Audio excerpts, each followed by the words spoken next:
On parle du télétravail depuis l'étranger. Il faut savoir que ce n'est pas interdit, on va y revenir avec vous.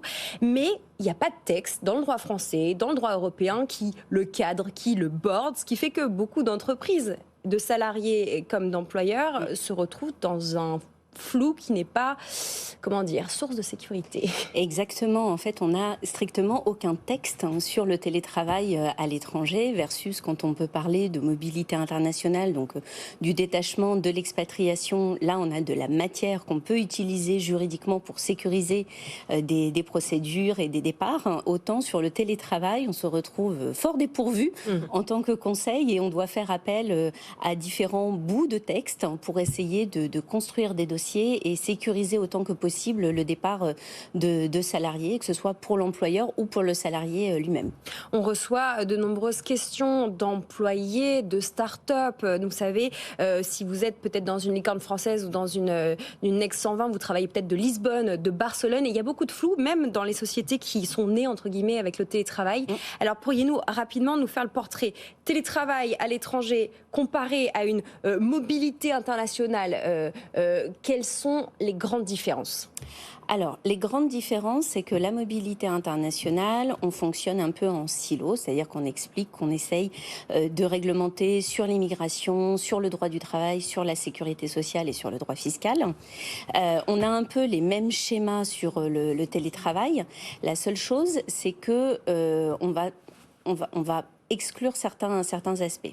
Sur la mobilité internationale, classiquement, on a le détachement ou l'expatriation. Donc le détachement, c'est le salarié qui va conserver un lien pour son employeur, qui va avoir une activité sur un pays, qui va être tourné sur ce pays.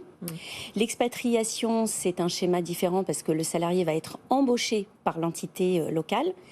Versus le télétravail à l'étranger, en fait, on n'a clairement pas d'embauche par l'entité locale d'accueil. On va avoir une activité qui va être au bénéfice toujours de l'employeur qui va envoyer le salarié, donc l'employeur français. Mais en revanche, l'activité ne va pas du tout être tournée sur le pays dans lequel le salarié va travailler. Il va toujours travailler au bénéfice de l'employeur qui est en France pour son activité française. On n'est pas sur de l'activité de prospection ou autre, sur un territoire autre que le travailleur français. C'est vraiment le fantasme de la personne qui va être avec son ordinateur sur les genoux au bord de la plage. Voilà, le travail nomade. Justement, est-ce que du coup ça va impliquer à l'avenir, si ça se multiplie, le fait d'être marqué dans le contrat à l'avenir ?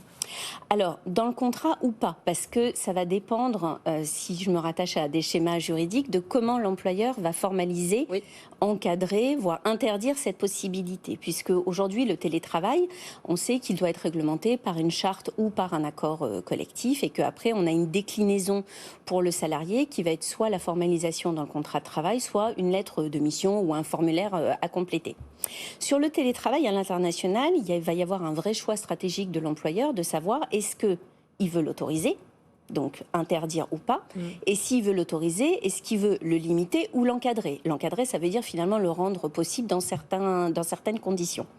Donc, certes, on va avoir la charte qui va déterminer ce corpus collectif, le fonctionnement du télétravail international, et après, en fait, on va avoir la déclinaison pour le salarié de voir effectivement comment il va le mettre en place. Est-ce que c'est un simple formulaire où on tique des cases et puis voilà, c'est formalisé, c'est dans le dossier du salarié, basta, ou est-ce qu'on a véritablement une lettre de mission qui va détailler certaines conditions qui peuvent être propres au pays dans lequel le salarié va exercer son activité, ou véritablement un avenant au contrat de travail. Et ça va dépendre, je dirais, de savoir si on est véritablement sur un salarié qui va aller télétravailler à l'étranger pour 2 mois, par exemple, en continu, ou si c'est un salarié qui va partir en télétravail à l'étranger simplement pour rallonger ses vacances ou rallonger un week-end qu'il va passer à l'étranger.